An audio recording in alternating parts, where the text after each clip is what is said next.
The rain hadn't stopped for 3 days, and neither had Margaret's coughing. She sat on the damp cardboard beneath the highway overpass, pulling her threadbare coat tighter around her shoulders, watching the endless stream of taillights blur into red rivers through the downpour.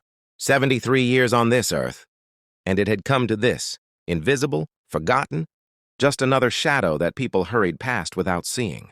But Margaret still saw them. She saw everything.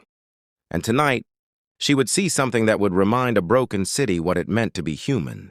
The young woman appeared just after rush hour, when the rain had escalated from persistent to punishing. She was running, her designer heels clicking frantically against the wet pavement, her phone pressed to her ear, mascara streaming down her cheeks in black rivulets. Margaret recognized that kind of crying. It wasn't about the rain. "Please, Mom, please just listen to me," the woman sobbed into her phone, stumbling to a stop about 20 feet from Margaret's makeshift shelter. "I know I messed up. I know I should have called. I just needed you to know that I'm sorry, that I've always been sorry." The line must have gone dead because the woman slowly lowered the phone, staring at it like it had betrayed her. Then she did something that surprised Margaret. She didn't walk away. She didn't hail a cab or duck into one of the warm, bright restaurants lining the street. She just stood there in the rain, shoulders shaking, completely defeated. Margaret knew that look too. She'd worn it herself 30 years ago, standing outside a different building in a different city, holding an eviction notice and wondering where the years had gone. Back then, she'd been a nurse, a homeowner, a person with a name that mattered. Then came the diagnosis, the medical bills, the impossible choices, and the slow slide into a life she never imagined. But she'd learned something in those years on the streets. Rock bottom had a strange way of showing you what really mattered. "Hey, honey," Margaret called out, her voice raspy but kind. "You're gonna catch pneumonia out there." The young woman turned, seeming to notice Margaret for the first time. Her eyes widened slightly, then filled with that familiar mix of pity and discomfort that Margaret had grown accustomed to. But there was something else there, too. Recognition, maybe. Not of Margaret specifically, but of the simple fact that someone had acknowledged her existence in a moment when she felt utterly alone. I'm okay," the woman said unconvincingly. "No, you're not," Margaret replied, scooting over and patting the dry patch of cardboard beside her. "But that's all right. Neither am I. Come sit with me for a minute, just till the rain lets up." For a long moment, the woman didn't move. Margaret could see her wrestling with it. All those ingrained social rules about strangers, and safety and keeping your distance from people's society, had deemed unworthy. But grief has a way of stripping away pretense, and something in Margaret's eyes must have looked safe because the woman slowly walked over and lowered herself onto the cardboard, carefully arranging her soaked designer dress. "I'm Rachel," she said quietly. "Margaret. But my friends used to call me Maggie." They sat in silence for a while, watching the rain. Then Rachel started talking. The words poured out like she'd been holding them back for years. Her mother had stopped speaking to her 18 months ago, after Rachel had chosen her career over family, missing her brothers, wedding for a business trip to Tokyo. She'd told herself it was necessary, that her mother would understand eventually. But eventually her mother had gotten sick, and Rachel had buried herself deeper in work because facing her guilt was too painful. Tonight she'd finally gotten the courage to call, to apologize, to beg for forgiveness. Her mother had listened to everything Rachel had to say, then hung up without saying a word. "Maybe some things are just too broken to fix," Rachel whispered, fresh tears mixing with the rain on her cheeks. Margaret was quiet for a moment, then reached into the pocket of her coat and pulled out a photograph, protected in a cracked plastic sleeve. It showed a younger Margaret in scrubs, standing beside a little girl with no hair, both of them grinning at the camera despite the IV pole between them. "Her name was Emma," Margaret said softly. "I was her nurse during her cancer treatment. I held that little girl's hand through chemotherapy, through the sickness and the fear. I read her stories when she couldn't sleep. I promised her parents I'd take care of her." Margaret's voice cracked. "And I did. For 2 years I did, until she died in my arms on a Tuesday morning in April." Rachel looked at the photo, then at Margaret, understanding dawning in her eyes. "After she died, something broke in me," Margaret continued. I couldn't go back to that hospital, couldn't watch any more children suffer. I started missing shifts, then I stopped showing up altogether. Lost my job, then my apartment, then everything. I was angry at God, at the universe, at myself for not being able to save her. I pushed everyone away. My sister tried to help me, called me every week for 2 years. I never answered, never called back. I was convinced she was better off without me, that I was too broken to be around people who still had hope. What happened? Rachel asked. Margaret smiled sadly.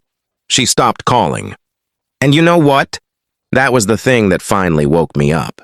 Not the homelessness, not the hunger, not the cold. It was realizing that I'd thrown away the one person who still loved me enough to keep trying. By the time I worked up the courage to reach out, she'd moved, changed her number. I've been looking for her for 15 years now. Rachel was quiet, processing this. Do you regret it? Pushing her away? Every single day, Margaret said firmly. But here's what I learned. Sitting out here all these years, watching thousands of people rush past. Everyone's carrying something heavy. Everyone's got regrets. Everyone's broken in some way. But the thing about being broken is that it's not permanent unless you decide it is. Cracks let the light in, honey. They really do. Rachel shook her head, new tears flowing. But what if it's too late? What if she never forgives me? Then you keep trying, Margaret said, taking Rachel's hand in her weathered one. You keep showing up.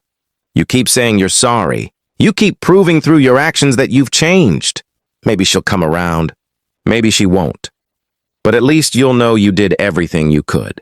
At least you won't end up like me, wondering what might have been if you'd just been brave enough to keep knocking on that door. Rachel looked down at their joined hands. This young executive, in her ruined designer clothes, and this homeless woman who smelled of rain and streets and difficult years. Two people who should never have connected, brought together by pain and precipitation.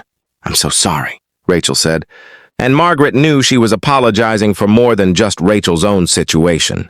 She was apologizing for a world that had let Margaret slip through the cracks, for a society that looked away from people like her, for all the times Rachel herself had probably walked past someone in need without stopping. I know, sweetheart, Margaret said gently, but sorry's just the beginning. The question is, what are you going to do about it? Rachel sat up straighter, something shifting in her posture. She pulled out her phone, scrolled through her contacts, and hit call.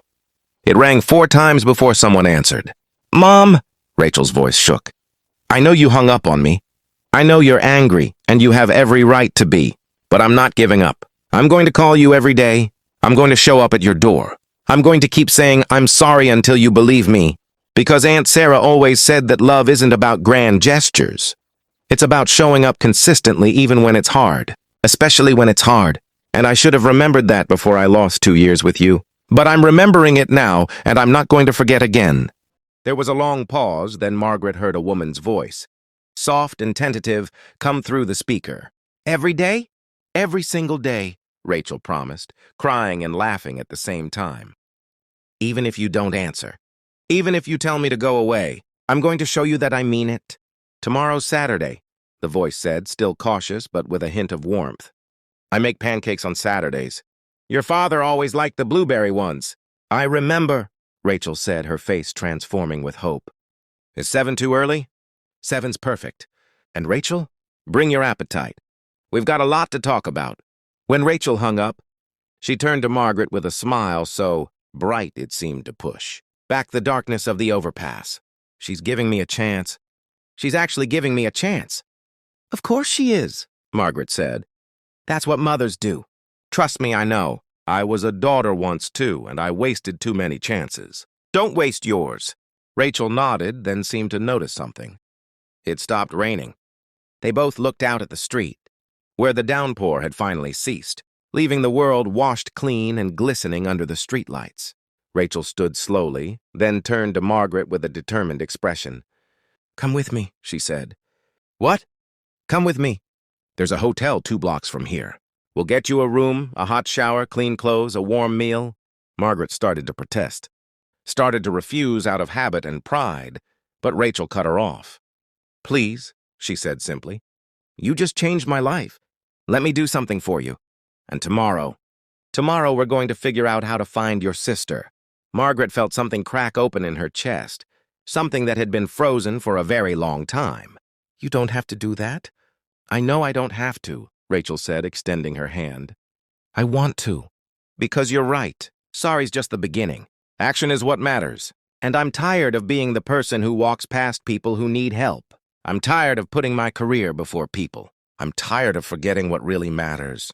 Margaret looked at Rachel's outstretched hand, thinking about all the hands that had passed her by over the years, all the people who had looked away.